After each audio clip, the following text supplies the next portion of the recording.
اعوذ باللہ من الشیطان الرجیم بسم اللہ الرحمن الرحیم ہنالک دعا زکریا ربہ۔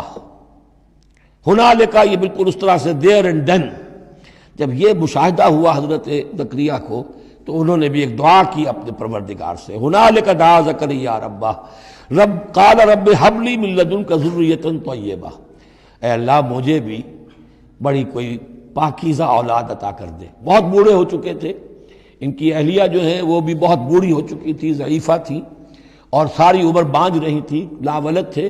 یہ ساری تفصیل پھر سورہ مریم کے اندر مزید کھل کر آئے گی، اس لیے کہ یہی مضامین وہاں بیان ہوئے تھے مکی دور میں، جب کہ ہجرت حبشہ کے لیے مسلمان گئے تھے تو وہاں جا کر سورہ مریم کی آیات جو ہیں وہ پھر حضرت عبداللہ ابن جعفر نے پڑھ کر سنائی تھی۔ اس مناسبت سے یہ مضامین آپ کو سورہ مریم میں بھی ملیں گے۔ ساری عمر بوڑھے رہے اور بے اولاد رہے، لیکن اب وہ ایک دبی ہوئی خواہش، چنگاری وہ بھڑک اٹھی، اے اللہ اس بچی کو تو یہ کچھ دے سکتا ہے تو تیری قدرت ہے مجھے بھی ذریۃ طیبہ پاکیزہ اولاد عطا فرما۔ انک سمیع الدعاء، یقیناً تو دعا کا سننے والا ہے۔ فنادت الملائکۃ، تو فرشتوں نے انہیں پکار کر کہا، ندا کی، وہو قائم یصلی فی المحراب، اور وہ کھڑے ہوئے نماز پڑھ رہے تھے اپنی محراب میں، ان کا بھی حجرہ تھا۔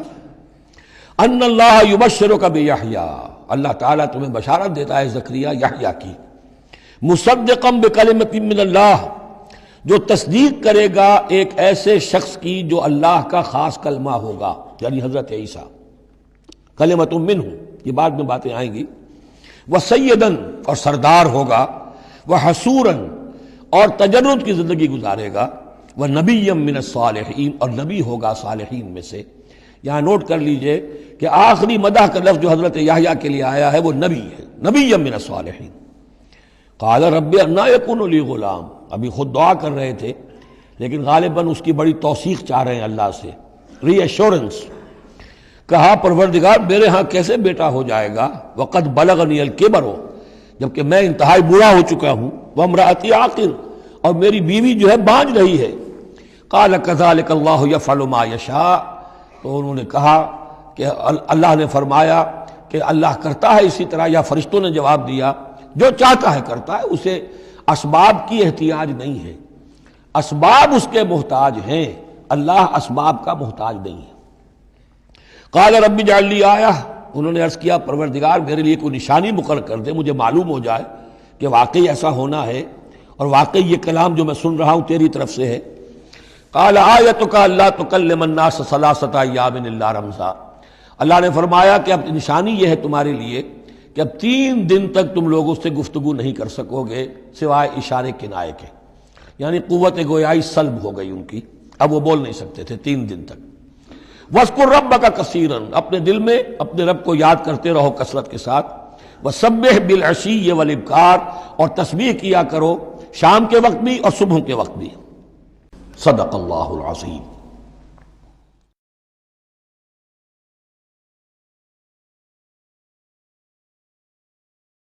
اعوذ باللہ من الشیطان الرجیم بسم اللہ الرحمن الرحیم۔ وَإِذْ قَالَتِ الْمَلَائِكَةُ يَا مَرْيَمُ إِنَّ اللَّهَ اصْطَفَاكِ، اب دیکھیے یہ حضرت زکریا اور حضرت یحییٰ کا قصہ آ گیا کہ بانجھ بوڑھی عورت کے بطن سے شدید ضعیفی کی عمر میں حضرت زکریا کو اللہ نے یحییٰ جیسا بیٹا دے دیا، تو کیا یہ عام قانون کے مطابق ہے؟ یہ بھی تو معجزہ تھا۔ اسی طریقے سے اس سے ذرا بڑھ کر ایک معجزہ ہے کہ جو حضرت مسیح کا ہے کہ وہاں باپ کا معاملہ نہیں ہے۔ فرمایا وَإِذْ قَالَتِ الْمَلَائِكَةُ يَا مَرْيَمُ، اور یاد کرو جب کہ کہا فرشتوں نے اے مریم، إِنَّ اللَّهَ اصْطَفَاكِ وَطَهَّرَكِ وَاصْطَفَاكِ عَلَىٰ نِسَاءِ الْعَالَمِينَ، یقیناً اللہ نے تمہیں چن لیا ہے اور تمہیں خوب پاک کر دیا ہے اور تمہیں چن لیا ہے تمام جہان کی خواتین پر۔ یا مریم اقنتی لربک، اے مریم اب اپنے رب کی فرما برداری کرتی رہو، واسجدی، اور سجدہ کیا کرو، وارکعی مع الراکعین، اور جھکنے والوں کے ساتھ جھکتی رہا کرو، نماز باجماعت کے اندر شریک ہو جایا کرو۔ ذالک من انباء الغیب نوحی الیک، اور یہ غیب کی خبروں میں سے ہے جو اے محمد ہم آپ کو وحی کر رہے ہیں۔ وما کنت لدیہم، آپ تو ان کے پاس موجود نہیں تھے، اذ یلقون اقلامہم ایہم یکفل مریم، جبکہ وہ اپنے قلم پھینک رہے تھے یہ طے کرنے کے لیے کہ ان میں سے کون ہوگا کہ جو مریم کا کفیل ہوگا، کس کی تربیت میں زیر نگرانی، یعنی اور بھی وہاں پریسٹ تھے، کاہن اور بھی تھے، ان سب میں سے ہر ایک چاہتا تھا کہ یہ بچی جو ہے میری تحویل میں ہو، میں تربیت کروں، جسے اللہ کے نام پر جو ہے اس طرح وقف کر دیا گیا ہے۔ لیکن یہ کہ جب وہ اس طریقے سے اپنے قلم پھینک کر کچھ جیسے ہوتا ہے کوئی ذائچہ نکالنا یا کسی طرح کا معاملہ تو طے کر رہے تھے، اس میں اللہ نے حضرت زکریا کا نام نکال دیا تھا۔ تو اے نبی اس وقت تو آپ تو وہاں نہیں تھے، وما كنت لديهم إذ يختصمون، اور نہ آپ اس وقت تھے جبکہ وہ آپس میں جھگڑ رہے تھے۔ اذ قالت الملائکۃ یا مریم ان اللہ یبشرک بکلمۃ منہ، اب یاد کرو جبکہ کہا فرشتوں نے اللہ سے، کہ فرشتوں نے مریم سے کہ یقیناً اللہ تعالیٰ تمہیں بشارت دے رہا ہے ایک ایسی ہستی کی جو خاص کلمہ ہوگا اس کی جانب سے، اسمہ المسیح عیسی ابن مریم، اس کا نام ہوگا المسیح عیسیٰ مریم کا بیٹا، وجیہاً فی الدنیا والآخرہ، باعزت ہوگا، مرتبے والا ہوگا دنیا میں بھی اور آخرت میں بھی، ومن المقربین، اور بہت ہی اللہ کے مقربین بارگاہ میں سے ہوگا، بہت مقرب، وَيُكَلِّمُ النَّاسُ فِي الْمَهْدِ وَكَهْلًا، اور وہ لوگوں سے گفتگو کرے گا گود میں بھی اور پوری عمر کا ہو کر بھی۔ کہولت 40 برس کے بعد آتی ہے، اور حضرت مسیح اٹھا لیے گئے، رفع سماوی ہوا 33 برس کی عمر میں، گویا کہ اس آیت کا تقاضا ابھی پورا نہیں ہوا ہے۔ اور اس سے اندازہ کر لیجیے اس کے کہنے کی ضرورت کیا تھی، پوری عمر کو پہنچ کر تو سبھی بولتے ہیں، اس کا اشارہ کیوں کیا گیا یہاں؟ اس لیے کہ ہمیں معلوم ہو جائے کہ حضرت مسیح پر ابھی موت واقع نہیں ہوئی ہے، بلکہ وہ واپس آئیں گے دنیا میں، دوبارہ اتریں گے، پھر ان کی وہ عمر بھی ہوگی، پھر وہ شادی بھی کریں گے، ان کی اولاد بھی ہوگی، اور ان کے ذریعے سے اللہ تعالیٰ یہ نظام خلافت علی منہاج النبوت کو پوری دنیا میں قائم کرے گا۔ وَيُكَلِّمُ النَّاسَ فِي الْمَهْدِ وَكَهْلًا، اور وہ گفتگو کرے گا لوگوں سے اپنے گود میں بھی، تمہاری گود میں بھی، پگھوڑے میں بھی، اور بڑی پوری عمر کا ہو کر بھی، وَمِنَ الصَّالِحِينَ، اور یقیناً وہ بھی بہت ہی ہمارے نیکوکار بندوں میں سے ہوگا۔ قالت رب انا یکون لی ولد، حضرت مریم سلام علیہا نے بھی وہی جو ہے بات واضح کی، اے اللہ میرے اولاد کیسے ہو جائے گی، یمسسنی بشر، مجھے تو کسی مرد نے ہاتھ تک نہیں لگایا۔ قال کذالک اللہ یخلق ما یشاء، فرمایا اسی طرح اللہ تعالیٰ تخلیق فرماتا جو چاہتا ہے، اس کو ضرورت نہیں ہے، ٹھیک ہے عام ولادت انسانوں کی اسی طرح ہوتی ہے، باپ کا بھی حصہ ہے، ماں کا بھی حصہ ہے، لیکن یہ کہ اللہ تعالیٰ کے لیے کسی بھی شے کی ضرورت نہیں ہے، وہ محتاج نہیں ہے ان اسباب اور وسائل و ذرائع کا، اور جو چاہے کرتا ہے۔ قال کذالک اللہ یخلق ما یشاء اذا قضى امرا فانما يقول له كن فيكون، وہ تو جب کسی شے کا فیصلہ کر لیتا ہے تو بس وہ کہتا ہے ہو جا اور وہ ہو جاتی ہے۔ وَيُعَلِّمُهُ الْكِتَابَ وَالْحِكْمَةَ، اور وہ اللہ تعالیٰ اسے سکھائے گا کتاب بھی اور حکمت بھی، وَالتَّوْرَاةَ وَالْإِنْجِيلَ، اور تورات بھی اور انجیل بھی، وَرَسُولًا إِلَىٰ بَنِي إِسْرَائِيلَ، اور وہ رسول بن کر آئیں گے اسرائیل کی طرف۔ اب یہ جو دو کنٹمپریریز ہیں ان کو نوٹ کر لیجئے کہ حضرت یحییٰ کے بارے میں نبیم من الصالحین پر آ کر بات ختم ہو گئی، اور حضرت عیسیٰ کے بارے میں رسولاً الی بنی اسرائیل، بنی اسرائیل کی طرف رسول ہو کر آئیں گے۔ حضرت یحییٰ صرف نبی تھے، اسی لیے وہ قتل بھی کر دیے گئے۔ حضرت عیسیٰ رسول تھے، رسول قتل نہیں ہو سکتے، اسی لیے ان کو زندہ آسمان پر اٹھا لیا گیا۔ یہ بہت اہم مضمون ہے کہ جو یہاں بھی آپ کو سمجھ لینا چاہیے۔ صدق اللہ العظیم۔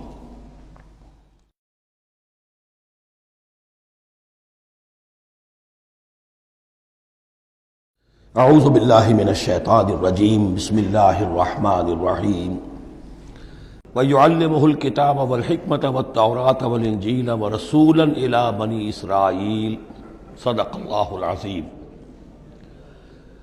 اس آیہ مبارکہ کے بارے میں ایک نقطہ تو میں بیان کر چکا ہوں کہ تقابل جو ہے ذہن میں رکھنا چاہیے کہ حضرت یحییٰ علیہ السلام کے بارے میں ان کے لیے جو بھی توصیفی کلمات اللہ تعالیٰ نے ارشاد فرمائے ان میں آخری ہے نبیم من الصالحین، اور حضرت عیسیٰ علیہ السلام کے لیے یہاں پر جو الفاظ آئے ہیں وہ رسولاً الی بنی اسرائیل، اس کو نوٹ کر لیجئے، پھر آئندہ چل کر اس کے اور بھی حوالے آئیں گے۔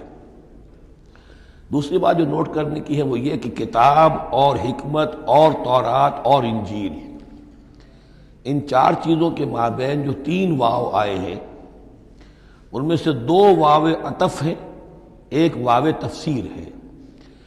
اللہ ان کو سکھائے گا کتاب اور حکمت، یعنی تورات اور انجیل۔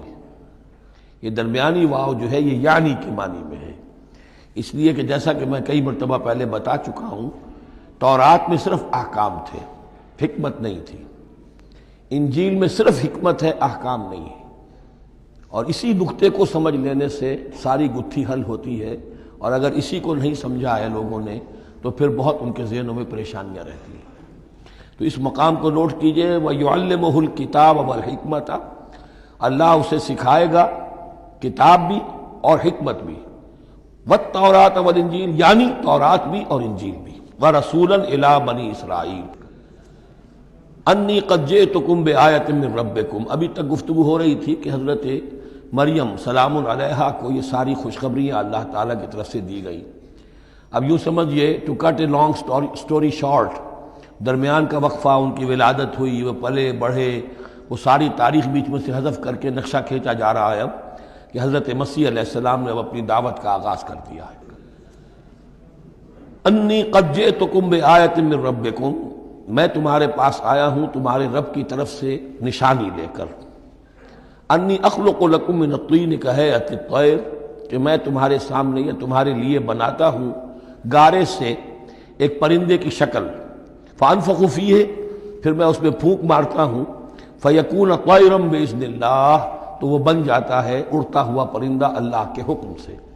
یہاں آپ نوٹ کرتے جائیے گا، ہر معجزے کے بعد باذن اللہ، باذن اللہ، باذن اللہ، یعنی یہ میرا کوئی دعویٰ نہیں ہے، میرا کوئی کمال نہیں ہے، یہ جو کچھ ہے وہ اللہ کے حکم سے ہے۔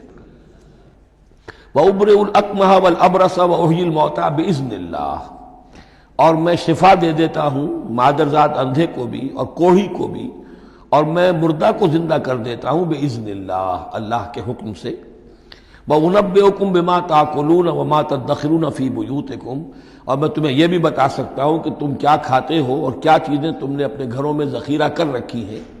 ان فی ذلک لآیۃ لکم، اس میں تمام چیزوں میں تمہارے لیے نشانی ہے، ان کنتم مومنین، اگر تم ایمان والے ہو یا ایمان لانا چاہو، یعنی یہ کہ اپنی رسالت کے صداقت اور حقانیت کے دلیل کے طور پر یہ معجزات پیش فرمائے۔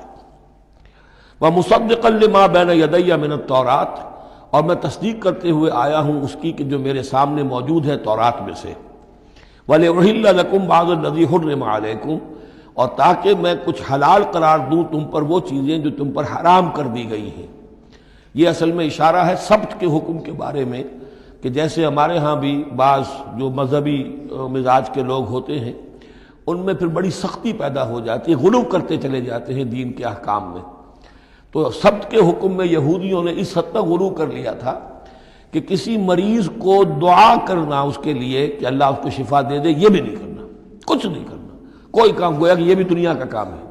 لہذا اس کی ایک انتہا تک وہ پہنچ گئے تھے، جن کو آ کے حضرت مسیح علیہ السلام نے پھر اس کی وضاحت کی کہ یہ چیز کے اس کی تقاضوں میں شامل نہیں ہے۔ وَجِئْتُكُم بِآیَةٍ مِّن رَبِّكُم، اور میں تمہارے پاس لے کر آیا ہوں نشانی تمہارے رب کی طرف سے، فَاتَّقُوا اللَّهَ وَأَطِیعُونِ، پس اللہ کا تقوی اختیار کرو اور میری اطاعت کرو۔ ان اللہ ربی و ربکم فاعبدوہ، یقیناً اللہ ہی میرا بھی رب ہے اور تمہارا بھی رب ہے، پس اسی کی بندگی کرو۔ ھذا صراط مستقیم، یہی سیدھا راستہ ہے۔ آپ کو یہی الفاظ ملیں گے سورہ مریم میں انشاءاللہ۔ فلما احس عیسیٰ منہم الکفر، اب پھر دیکھیے وہی درمیانی وقفوں کو چھوڑتے ہوئے یہ دعوت میں کتنا عرصہ لگا، کئی سال کے بعد اب مخالفت ہوئی، اور مخالفت ہوئی ان کے علماء کی طرف سے۔ یہود کے جو علماء تھے شدید ترین مخالفت انہوں نے کی، ان کی مسندوں کو خطرہ ہو گیا، ان کی چودراہٹیں جو ہے وہ خطرے میں پڑ گئی، تو انہوں نے مخالفت کی، اور اس وقت تک ظاہر بات ہے کہ یہودیوں پر ان کے علماء کا جو ہے اثر و رسوخ بہت زیادہ تھا۔ فلما احس عیسیٰ منہم الکفر، جب عیسیٰ نے محسوس کیا ان سے کفر کی شدت کہ اب یہ مخالفت پر تل گئے، قال من انصاری اللہ، تو انہوں نے ایک پکار لگائی، ایک ندا دی، ایک دعوت عام دی، کون ہے جو میرے مددگار ہے اللہ کی راہ میں؟ یعنی اب جو کشاکش ہونے والی ہے، جو تصادم ہونے والا ہے، اس میں ایک حزب اللہ بنے گی اور ایک حزب الشیطان ہوگا۔ کون ہے جو میرا مددگار ہو؟ اللہ، اللہ کے کام میں۔ یہی اصل اساس ہے دین میں کام کرنے کے لیے کہ اسی بنیاد پر کوئی شخص اٹھے کہ میں دین کا یہ کام کرنا چاہتا ہوں، کون ہے جو میرا ساتھ دے؟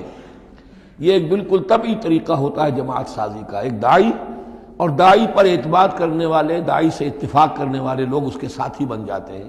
ساتھی اس کے ذاتی اعتبار سے نہیں ہوتے، اس کی حکومت قائم کرنے کے لیے نہیں، اللہ کی حکومت قائم کرنے کے لیے، اس کی سرداری کے لیے نہیں، اللہ تعالیٰ کے دین کے غلبے کے لیے۔ قال الحواریون نحن انصار اللہ، کہا حواریین نے کہ ہم ہیں اللہ کے مددگار۔ حواری جو ہے اصل میں اس کے معنی ہے دھوبی، جو کپڑے کو دھو کر صاف کر دیتا ہے۔ یہ لفظ پھر آگے بڑھا ہے اپنے کردار کو صاف کرنا، اپنے اخلاق کو صاف کرنا، لیکن چونکہ حضرت مسیح علیہ السلام کی بہت سی جو تبلیغ تھی وہ گلیلی جھیل کے کناروں پر ہوتی تھی۔ اب وہاں ظاہر بات ہے جھیل جو ہے بڑی تھی، وہ سمندر کی طرح ہے، جھیل نہیں ہے، بہت بڑی جھیل ہے، تو وہاں وہ کبھی دھوبی ہوتے تھے، ان میں تبلیغ کرتے تھے، کہیں مچھیرے ہوتے تھے مچھلیاں پکڑنے والے، جا کے انہیں تبلیغ کرتے تھے کہ اے مچھلیوں کے پکڑنے والوں، مچھلیوں کا شکار کرنے والوں، آؤ کہ میں تمہیں انسانوں کا شکار کرنا سکھاؤں۔ اور ان دھوبیوں میں تبلیغ کی ہے، تو ان میں سے کچھ لوگ جو ہیں انہوں نے اپنے آپ کو پیش کر دیا۔